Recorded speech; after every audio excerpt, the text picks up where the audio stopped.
do Senhor, irmãos? Amém. Abra suas Bíblias comigo no livro de Atos dos Apóstolos, capítulo de número 20.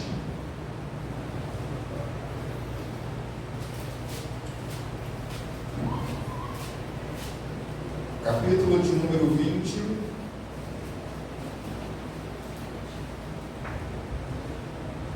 Apenas 3 versículos. O versículo 22, 23 e 24.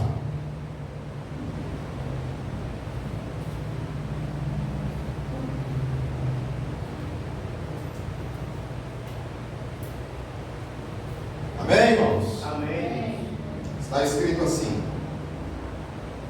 agora, compelido pelo Espírito, estou indo para Jerusalém, sem saber o que me acontecerá ali. Só sei que em todas as cidades o Espírito Santo me avisa que prisões e sofrimentos me esperam. Todavia não me importo, nem considero a minha vida de valor algum para mim mesmo, se tão somente puder terminar a corrida e completar o ministério que o Senhor Jesus me confiou, de testemunhar do Evangelho da graça de Deus. Amém? Amém. Podem nos assentar. Glória a Deus. Vocês sabem que hoje é culto de missões. A finalidade do culto de missões é falar sobre a missão da igreja. E talvez, entre outras pautas, dentro desse contexto de missões, mas o que mais se é enfatizado em culto de missão é a missão da igreja.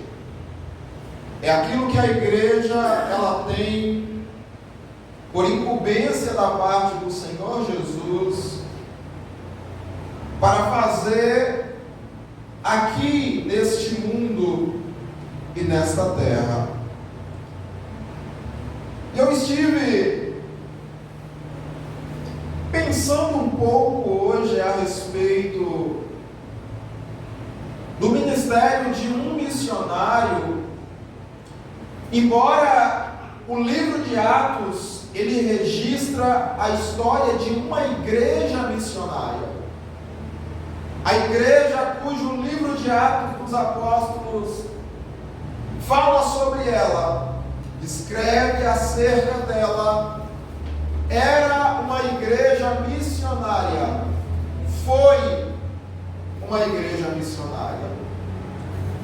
Mas eu quero, de modo bem específico, estar com base nesse texto da qual lemos, está refletindo com os irmãos e fazendo a exposição desta mensagem. Eu trouxe uma temática para esta mensagem que eu quero que vocês se atenham a ela e grave-a, para que possamos de modo preciso entender as informações contidas nesse texto, de acordo com o Senhor for nos instruindo através dessa ministração, estamos nos sentindo encorajados para a nossa missão como igreja aqui na terra. Temática da qual falaremos é encorajados pelo testemunho dos que foram. Vamos repetir comigo? Encorajados pelo testemunho dos que foram. Não se esqueça disso. Encorajados pelo testemunho dos que foram. Eu acredito que no nosso meio não tem ninguém neste culto que desconheça ao menos uma parte da vida e do ministério do apóstolo Paulo. Pois 13 das epístolas doutrinárias da igreja, elas foram escritas por este homem, A doutrina da igreja, na sua maior parte, ela foi escrita por esse homem. Ele foi um dos que recebeu a inspiração para que trouxesse os ensinos acerca da conduta e do modo de vida da igreja. Foi ele que trouxe essas informações e ensinamentos para as comunidades do seu tempo. Ensinamentos estes que reverberam até os dias atuais. E enquanto a igreja ela estiver aqui, a sua carta magna será a palavra do Senhor que conhecemos como Bíblia Sagrada, e principalmente as doutrinas referentes a ela foram na sua maior parte, na sua maioria, escrita pelo apóstolo Paulo. Aqui, irmãos, no capítulo 20, eu quero pedir Davi para aprender conosco nessa noite, né, Davi? Eu quero de modo bem breve, em síntese, estar contextualizando o texto da qual retiramos parte para a leitura desta noite. O apóstolo Paulo ele está retornando aqui da sua terceira viagem missionária.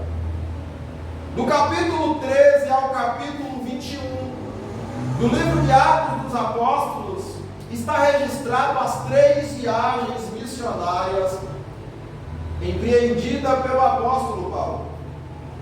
Um homem que recebeu o privilégio e também a responsabilidade de ser um canal de transmissão do Evangelho do Senhor Jesus naquele tempo para judeus e para gentios. Um homem que recebeu o ministério de ser um embaixador e um ministro do Evangelho do Senhor aqui na terra. Um homem como nós, cheio de fraquezas e talvez deficiências relacionadas às suas imperfeições, deficiências estas que o caráter corrompido do homem pelo pecado possui, estas tais deficiências.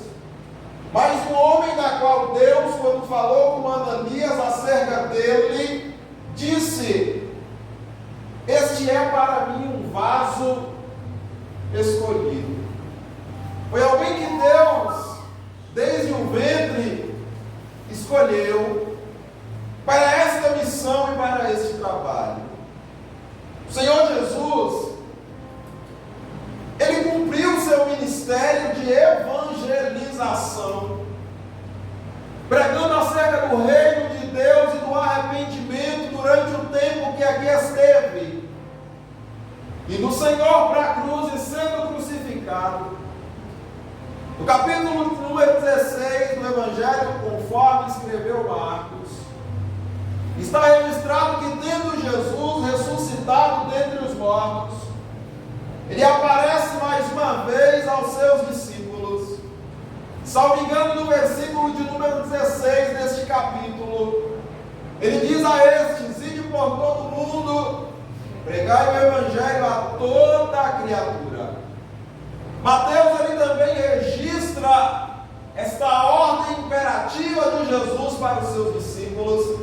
No capítulo de número 28 do seu Evangelho, a partir do versículo de número 18, Jesus ele ordenando aos seus discípulos, ele disse: ide, fazei discípulos de todas as nações, ensinando-os a guardar as minhas palavras, batizando-os em nome do Pai, do Filho e do Espírito Santo. E eis que eu estarei convosco todos os dias, até a consumação dos séculos. É bem verdade que no capítulo de número 1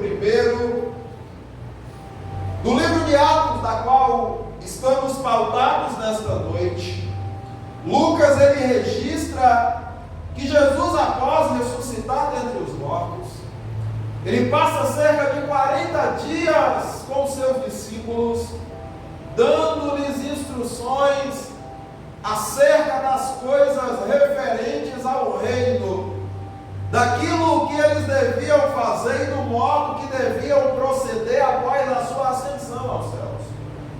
Esse mesmo capítulo de número 1, Lucas registra que Jesus ele é assunto aos céus.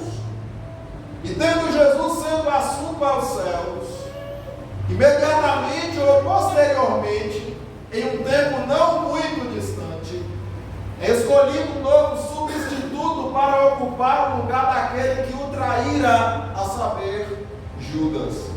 Matias ele é colocado no ministério, escolhido para substituir aquele que havia traído Jesus e por consequência se suicidado. O capítulo 2, esse mesmo livro de Atos, registra a promessa que havia sido deixada por Jesus, se concretizando na vida da igreja. O texto diz que no dia de Pentecostes, uma das festas mais importantes do calendário judaico, onde a cidade de Jerusalém estava povoada por gente de muitas nações. Lucas enumera pelo menos 17 nações que estavam presentes, ou pessoas de 17 nações que estavam presentes naquele dia para a celebração da festa de Pentecostes. A igreja estava aguardando o que Jesus havia ordenado, quando disse: ficai em Jerusalém até que do alto sejais revestidos de poder, e então ser-me-eis testemunhas em Jerusalém, na Judéia, em Samaria e até os confins da terra. A igreja estava reunida no cenáculo, exatamente nesse dia, o dia da celebração da Páscoa. O texto diz, e Lucas registra no texto, que nesse dia, quando a igreja se encontrava reunida, cerca de 120 irmãos, eles ouviram um barulho de um som como de um vento impetuoso e veemente, que encheu toda a casa em que estavam assentados. E Lucas diz que foram vistas por eles línguas repartidas como que de fogo, as quais pousaram sobre cada um deles, e todos começaram a falar noutras línguas, conforme o Espírito lhes concedia que falasse. E todos foram cheios do Espírito Santo. Lucas continua dizendo que por conta daquele movimento que o Espírito Santo causou no seio da igreja, aquela multidão que estava reunida em Jerusalém ouviu o barulho que estava provindo ou partindo da igreja, e eles se aproximaram para ver o que estava acontecendo. O texto diz que alguns se maravilhavam, dizendo: como pode estes, sendo galileus, falarem na nossa própria língua materna, ao passo que outros criticavam e zombavam, dizendo que aqueles irmãos estavam bêbados. O texto diz que Pedro se põe de pé com os 11 e diz: irmãos, e todos os que habitam em Jerusalém, Pedro toma a palavra e diz: ouça-me, ouça o que eu vou dizer a vocês. Isso que vocês estão vendo é o que Deus prometeu através do profeta Joel. Isso que vocês estão vendo é a profecia da qual há muitos anos, há centenas de anos, foi proferida por um profeta da parte de Deus.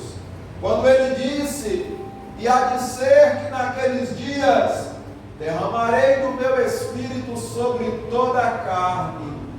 Os vossos jovens terão visões, os vossos mancebos sonharão, os vossos velhos serão cheios do Espírito Santo, e eis que derramarei do segundo a carne. E aí Pedro diz a eles: isso que vocês estão vendo é a profecia se cumprindo no nosso meio e nos nossos dias.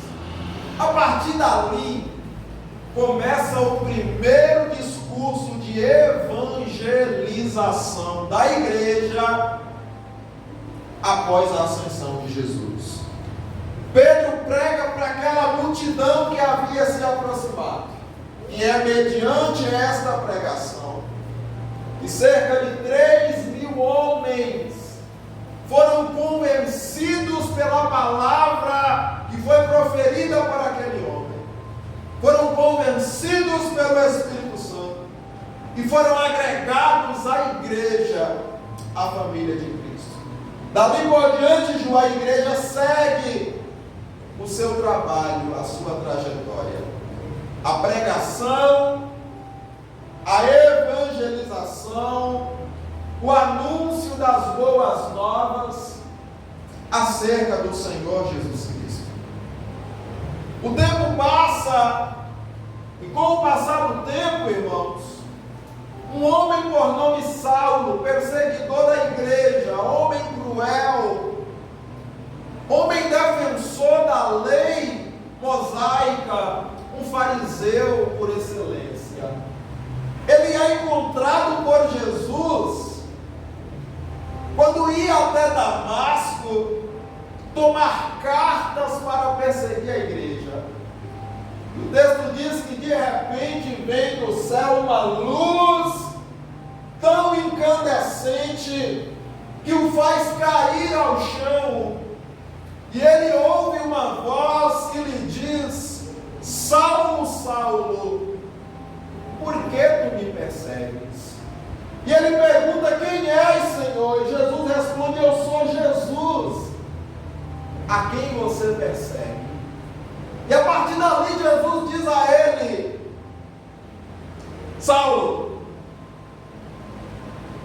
a partir de agora, sintetizando para os irmãos, a partir de agora, a tua missão será outra. A partir de agora, a tua trajetória, ela será outra. Paulo é levado para a casa de um homem por nome Simão. Jesus aparece a um discípulo por nome Ananias e diz: olha, vai até a casa onde Saulo está, ora por ele. E Ananias diz: Senhor, mas esse homem tem perseguido a tua igreja, esse homem tem matado, esse homem tem... Aí Jesus diz a ele: vai, porque este é para mim um vaso escolhido. Ananias chega lá. A Bíblia diz que Ananias o encontra orando e impõe as mãos sobre ele e diz: irmão Saulo, o Senhor, ele me enviou até aqui. E o texto diz que naquele momento em que aquela situação acontece, Ananias, tendo orado por ele, as escamas caem dos seus olhos. Paulo, ele passa a enxergar novamente após um período que ficou cego. A partir dali, irmãos, Paulo começa a andar com a igreja. Paulo, ele começa a fazer parte do movimento que havia surgido por aquele tempo, chamado Seita dos Nazarenos.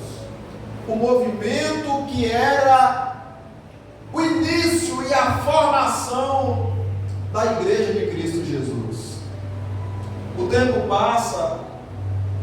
No capítulo de número 13, está registrado que em uma reunião, alguém é levantado por Deus, e tendo sido levantado por Deus, o Espírito Santo nos indica que havia 2 homens que haveria de ser separados para o ministério. Estes 2 homens, a saber, era Barnabé e Saulo, que já não se chamava mais Saulo, mas Paulo. Então, a partir dali, do capítulo de número 13, como eu disse a vocês, por gentileza, eu vou pedir ao amigo que sente para não nos atrapalhar no raciocínio e nem na atenção dos irmãos. Por gentileza, sente aí. Dali por adiante, a Bíblia diz que inicia-se a trajetória missionária daquele homem. Ele vai de lugar em lugar, impelido pelo Espírito Santo, para anunciar as boas novas do Senhor Jesus. O tempo passa, ele já está na sua terceira viagem missionária, capítulo 20, da qual estamos. Aqui vamos entrar no teor desta mensagem, desta exposição. O tempo passa, chega a sua terceira viagem missionária. Ele é impelido pelo Espírito a voltar para Jerusalém, após passar pela Macedônia e pela Grécia. Então, rumo a Jerusalém, ele passa em algumas comunidades, se despedindo dos irmãos, e de certo modo encorajando os irmãos a não desistirem da fé. Encorajando os irmãos, só um momento, só um momento. É Jesus? É Jesus? Encorajando os irmãos a não desistirem da caminhada, a não desistirem da fé, a não desanimarem do propósito que estavam vivendo. Ele está indo para Jerusalém, irmãos. E a Bíblia diz que ele chega a uma cidade por nome Mileto. E da cidade de Mileto, Paulo manda chamar os presbíteros da cidade de Éfeso. Paulo não quis aportar em Éfeso para não demorar ali, porque ele estava ansioso para chegar em Jerusalém. Ele estava ansioso para ir até onde o Espírito havia o comunicado que fosse. Ele manda chamar os presbíteros de Mileto até Éfeso, são cerca de 60 quilômetros. Ele manda chamar os presbíteros. Os presbíteros de Éfeso comparecem a Mileto, e ali Paulo começa a se despedir deles. E ao passo que Paulo se despede deles, Paulo também os orienta, os exorta, os aconselha acerca de que modo eles deveriam proceder diante da igreja. Não é o que eu quero tratar aqui com vocês. Essa é talvez uma pauta para uma próxima oportunidade. Mas Paulo está se despedindo daqueles irmãos. Paulo está dando tchau àqueles irmãos. Algo em seu coração dizia que ele não voltaria mais ali. Então haveria necessidade de fazer isso, até por um ato de consideração e amor que existia de Paulo para com a igreja, de Paulo para com aqueles irmãos. Versículo 22, eu acredito que vocês estão com as suas Bíblias abertas, de onde iniciamos a leitura. Paulo diz assim: agora, compelido pelo Espírito, estou indo para Jerusalém, sem saber o que me acontecerá ali.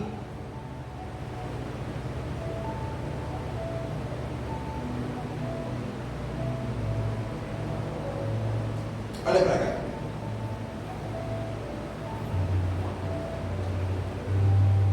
Quando nós falamos sobre missão, nós estamos falando sobre seguir uma direção que não é nossa, irmãos. sobre a missão da igreja, nós estamos falando sobre seguir um caminho que não é o caminho que a gente planejou seguir. Paulo diz agora, compelido pelo Espírito, eu estou indo para Jerusalém. Compelido pelo Espírito, eu estou indo a Jerusalém.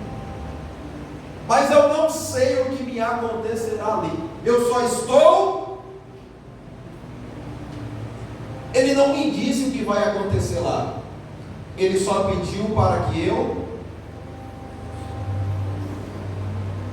Ele não me disse o resultado da minha ida lá, mas ele pediu para que eu fosse. Então eu estou indo. Aí ele continua, só sei que, 23, em todas as cidades, em todas, vamos lá bem forte, em todas,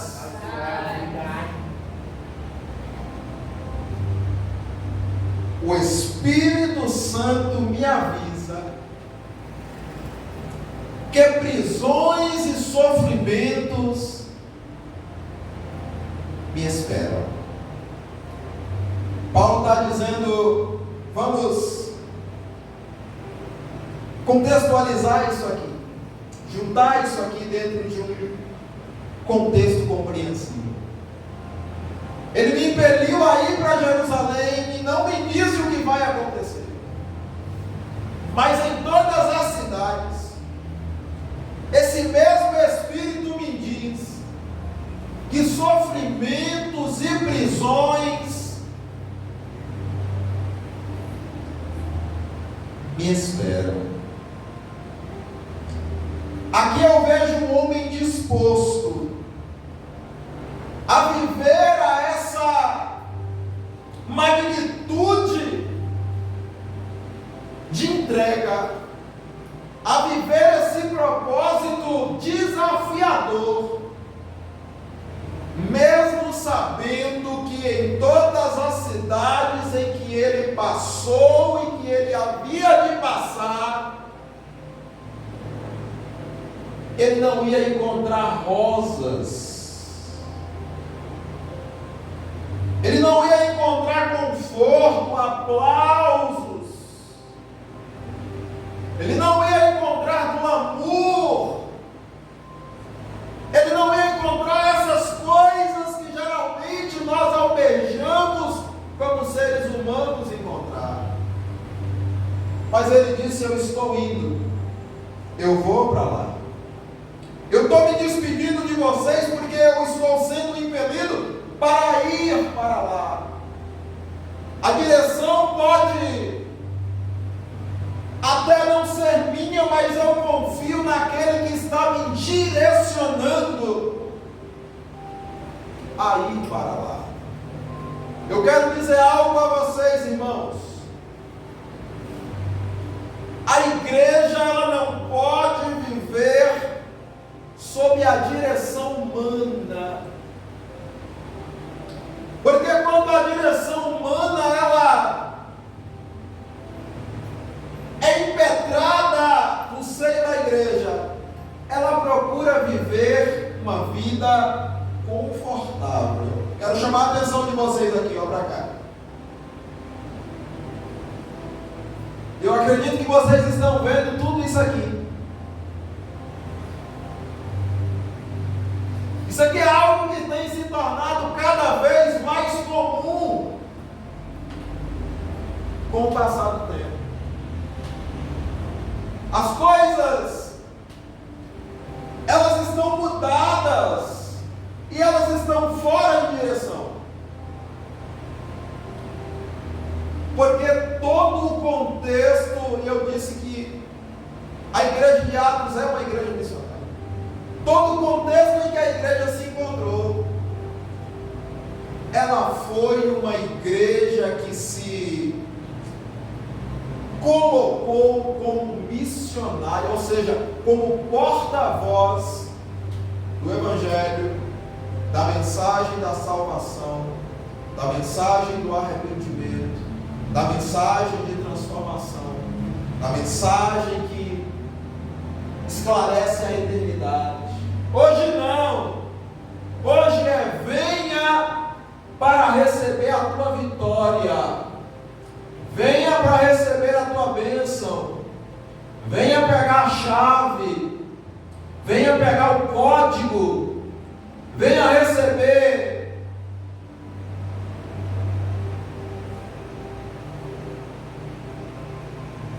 Essa é a direção humana. E todas as vezes que nós estamos no contexto de vida espiritual, sob a direção humana, o nosso coração sempre vai nos conduzir para aquilo que é com. Aí Paulo diz: eu só sei que em todas as cidades o Espírito me diz que sofrimentos e prisões me esperam. Vocês estão entendendo? Jesus, antes de ser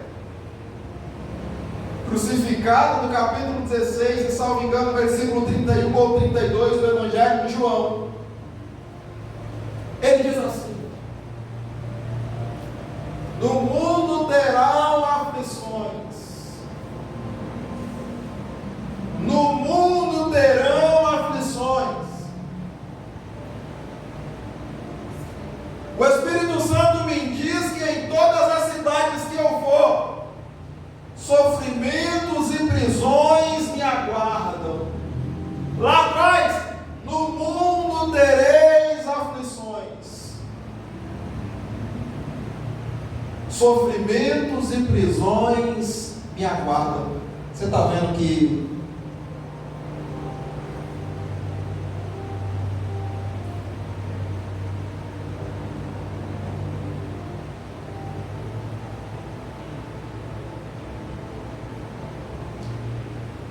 aí ele diz: todavia, vamos ler comigo aí. Todavia, não me importo.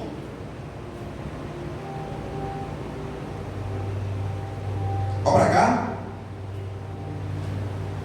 Sofrimentos e prisões me aguardam. Todavia, eu não. Eu sei que você está aí. Todavia eu não.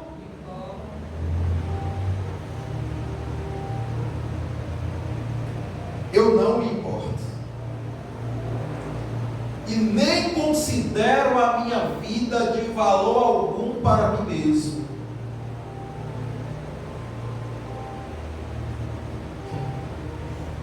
Em outras traduções ele diz assim: nem tenho, nem tampouco tenho a minha vida por preciosa. Por que, Paulo? Se tão somente puder terminar a corrida,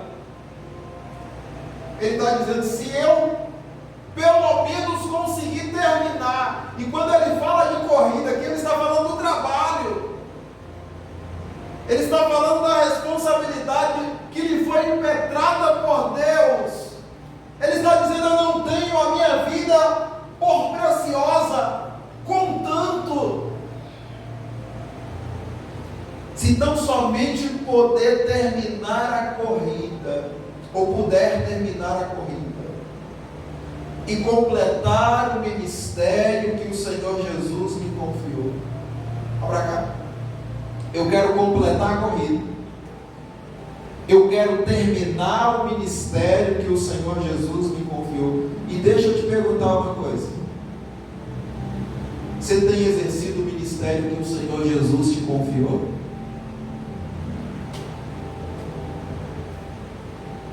Ou a preciosidade da sua vida, ela tem te levado aos confortos da terra, e você tem sacrificado, e eu tenho sacrificado o ministério que o Senhor Jesus nos confiou?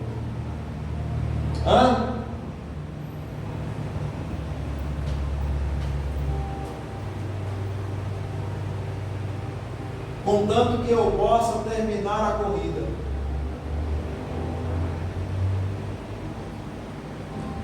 e completar o ministério que o Senhor Jesus me confiou.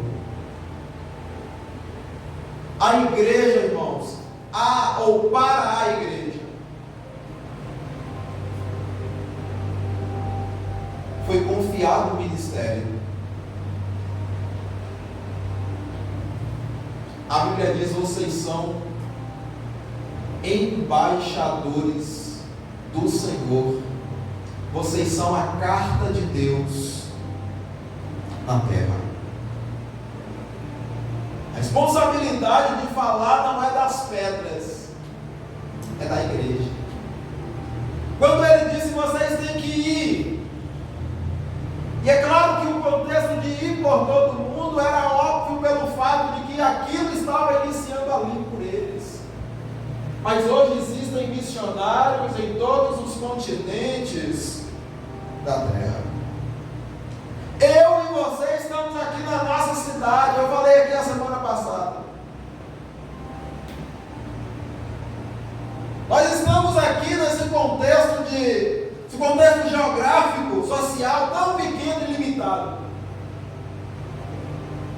E às vezes nós muito pouco falamos ou não falamos nada acerca daquilo que devíamos falar aos que estão perecendo, aos que estão se perdendo. Às vezes nós olhamos e até nos conformamos com aquela situação, e é claro que nós não podemos mudar a vida de ninguém, mas a palavra ela pode penetrar no profundo do coração e convencer quem precisa ser mudado de que só Jesus pode mudar a sua vida e transformar a sua vida. É isso. E a gente está aqui,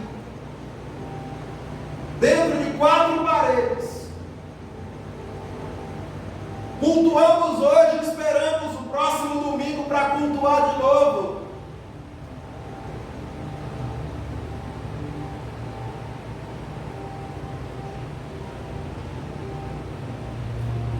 E é por isso que nós estamos frios. É por isso que nós estamos frios, nós estamos mornos. E uma pessoa morna é pior do que uma pessoa fria. Uma igreja morna é pior do que uma igreja fria. Porque uma igreja morna ela não tem identidade estabelecida.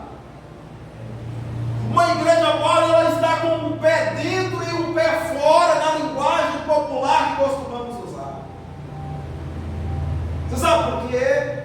Um dos motivos é esse. Nós perdemos esta direção e adotamos uma outra direção. A direção do aglomerar. E eu não estou dizendo que é errado cultuar. Eu não estou dizendo que é errado se reunir. Mas eu estou dizendo que é errado sacrificar a missão e o propósito e o ministério, se justificando do fato de que você congrega e se reúne. Eu estou dizendo que o fato de nós estarmos regularmente em uma comunidade cultuando a Deus, ele jamais substituirá a missão que Deus nos confiou de falarmos acerca da sua mensagem para ouvir o pecador, que às vezes está dentro do nosso lar, que às vezes está do lado da nossa casa, que às vezes está dentro do nosso trabalho. Você já percebeu que a gente conversa sobre tudo? Sobre futebol, sobre novela, sobre BBB, sobre não sei o quê. Mas raramente a gente fala sobre o nosso Pai. Porque é uma conversa que se tornou retrógrada. É uma conversa que se tornou antiquado. É uma conversa que se tornou ultrapassada na mentalidade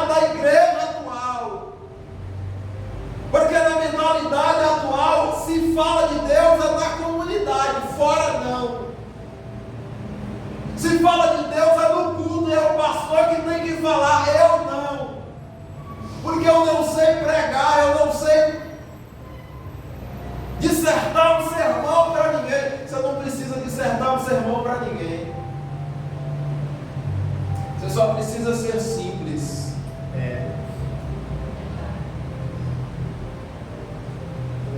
A mensagem de Pedro para aquelas 3.000 ou aproximadamente 3.000 que se arrependeram foi: arrependei-vos, porque não existe em nenhum outro nome salvação, nem no céu, nem na terra, pela qual devamos ser salvos, a não ser no nome de Jesus. Em síntese, só a salvação em Jesus. Só nele, só que assim, deixa eu dizer a vocês, para eu pregar isso para alguém, a minha vida precisa estar transformada. Eu preciso estar impactado com essa verdade. Eu não posso ser uma geladeira falante. Eu não posso ser um freezer falante. Porque o que contagia é o testemunho verbal, mas também é o testemunho pessoal.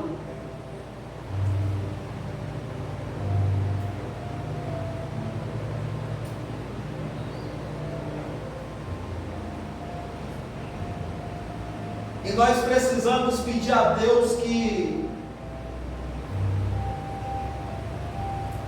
tome a direção de novo.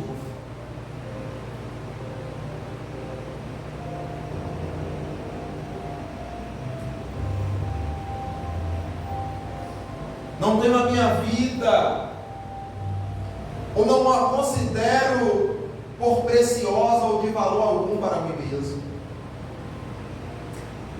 Se eu tão somente puder terminar a corrida e completar o ministério que o Senhor Jesus me confiou. Paulo não está preocupado nem com a vida dele. Paulo está dizendo assim, ó: a minha maior preocupação e vontade é concluir o ministério que eu recebi do Senhor. Olha a intensidade disso, gente. Alguém abrir mão do que hoje não, do que sempre foi preciosíssimo, a vida. Paulo está dizendo: eu abro mão dela, se tão somente eu puder cumprir com o ministério que o Senhor me confiou.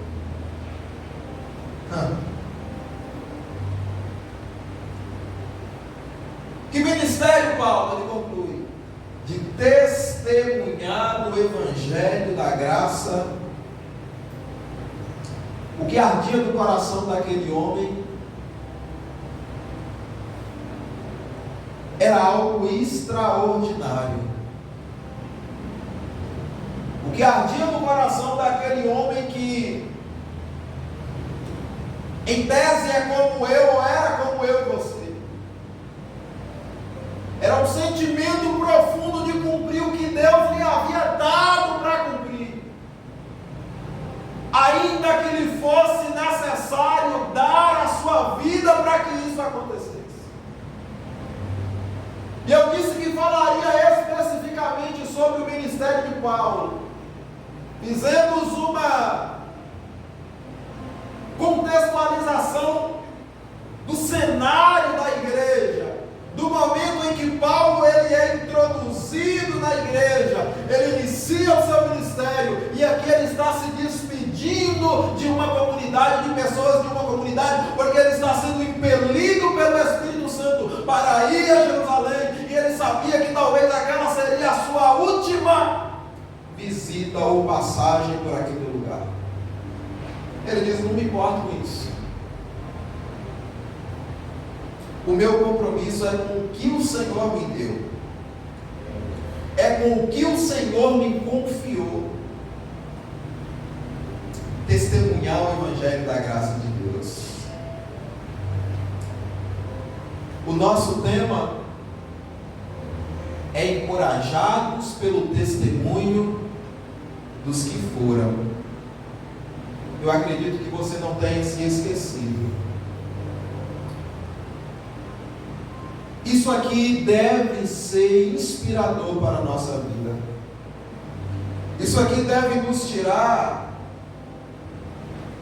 do comodismo que talvez, ou com certeza, nós nos encontramos.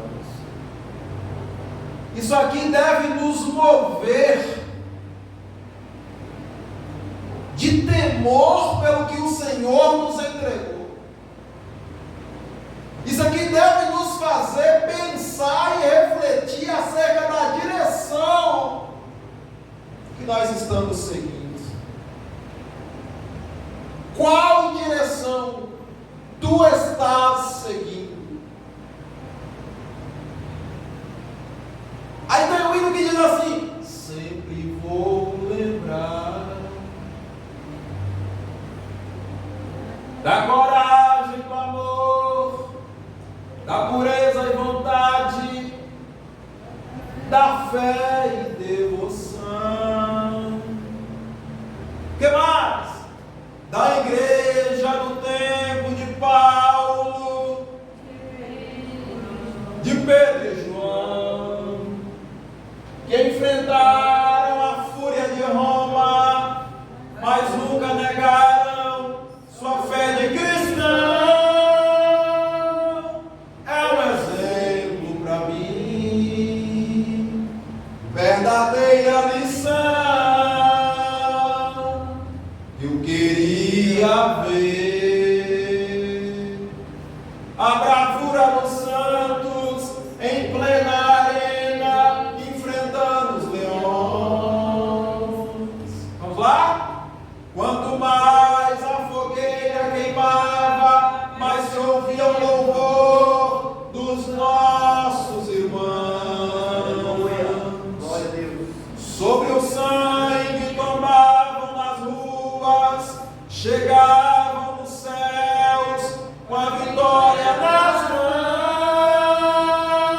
mãos. É um exemplo para mim, verdadeira lição. Vamos lá! Oh, meu Deus, reaviva a igreja de novo, faz a chama arder neste povo, como foram os primeiros cristãos. Vamos lá, igreja. Oh, meu Deus. Oh, meu Deus. Reaviva, Senhor. Reaviva a igreja de novo, Faz a chama. faz a chama arder nesse povo, Começando começando em meu coração. Aleluia. Glória a Deus. Diga ao Senhor, começa em meu coração. Não é do irmão. Não, eu não preciso ver a igreja pegando fogo. Eu preciso estar, Senhor. Eu não preciso entrar no fogo dos outros. Eu preciso ser uma lenha que está fumegando. Meu coração precisa estar ardendo. Meu coração precisa estar queimando, como nós costumamos dizer. Glória a Deus. Que Deus te abençoe. Começando em meu coração. Eu quero orar com você. Oh, Jesus, eu te agradeço, Senhor, por esta oportunidade, por esse momento. Eu te agradeço por esta palavra e por tudo quanto mais o Senhor tem nos dado, tem feito a nós. Muito obrigado. Aqui está a tua igreja e aqui estamos nós, os teus filhos, encerrando mais um culto cujo objetivo da ministração foi refletir acerca da missão que nos deste. Muito obrigado por isso. E ao sair por aquela porta, o nosso coração saia queimando por esta tão honrosa oportunidade e privilégio que o Senhor deu, de podermos ser os teus representantes aqui na terra. E ao sair ali, Senhor, o nosso coração possa estar movido por esse desejo, por essa vontade de estar sendo direcionado pelo teu Espírito Santo. Que esta palavra, meu Deus, não seja palavras que se perderão ao sairmos por aquela porta, mas que ela trabalhe em nosso coração e que o teu Espírito assim nos leve, meu Deus, a mudarmos o controle da qual muitas vezes assumimos e tendemos a buscar pelos confortos desta vida. Deus, é no nome de Jesus que nós oramos. Eu te agradeço pela vida dos meus irmãos e desta família tão especial que se reúne nesta casa e neste lugar. Os outros demais que não puderam, Senhor, muito obrigado por suas vidas. Sabemos que também são os nossos irmãos. Sabemos que estamos ligados a Ti e à videira verdadeira, pois pela Tua graça o Senhor assim quis fazer. Meu Deus, obrigado por cada detalhe que o Senhor tem abençoado na nossa vida. Nós estamos retornando logo mais para os nossos lares e queremos pedir a Tua proteção, queremos Te pedir um sono reparador. O salmista ele chega a dizer: deitei-me e levantei-me em paz, porque só Tu, Senhor, é quem me faz repousar em segurança. E conhecendo isso, nós Te pedimos, nos dê uma noite segura, Senhor. Nos guarde, nos livre do mal. A Tua palavra diz que se o Senhor não guardar a cidade, em vão vigia a sentinela. A Tua palavra nos assegura que o Senhor é um escudo fortíssimo para aqueles que em Ti confiam, e nós confiamos no Senhor. Pedimos a Tua proteção, pedimos a Tua direção. Continua conosco, Senhor, no nome de Jesus. Amém e graças a Deus. Que o amor de Deus, a graça do Senhor e Salvador Jesus, a comunhão e as consolações do Espírito Santo sejam com todos, e todos digam amém.